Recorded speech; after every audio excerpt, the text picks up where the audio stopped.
So far, 18 deaths in Texas and Louisiana have been attributed to Hurricane Laura. Over the weekend, President Trump visited some of the damaged areas. Correspondent Mark Irons joins us now with more on the relief effort. Mark. Eric, parts of coastal Texas and Louisiana are now on a rough road to recovery. I'm told the relief effort is challenging on top of battling a pandemic, but this is when the church steps in.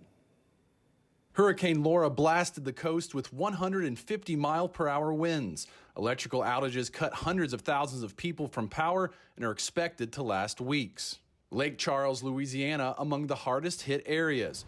President Trump visited the disaster zone Saturday and spoke about the federal response. FEMA has delivered 2.6 million liters of water and 1.4 million meals, and that's a lot of meals. The Catholic Church is also leading a recovery effort.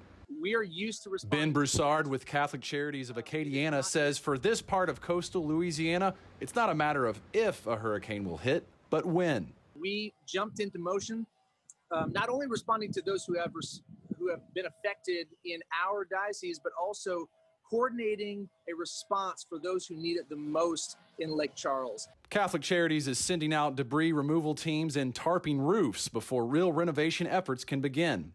Among those leading a hand, Catholic nuns.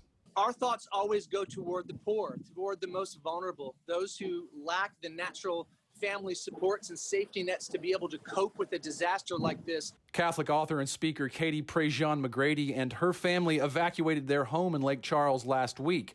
She tells me the damage in her community is horrific. I kind of keep trying to remind myself, like, this is hard, but we can do hard things. And we can do the hard things through the grace of God. We can do the hard things because we're not alone. We can do the hard things because, this is when the church is mobilized. And another example of the church mobilizing, the Knights of Columbus have pledged to donate $150,000 to the Diocese of Lake Charles. Supreme Knight Carl Anderson says this donation is only the first step in our efforts to help with recovery. Eric. Wonderful story. Thank you so much, Mark. Correspondent Mark Irons reporting.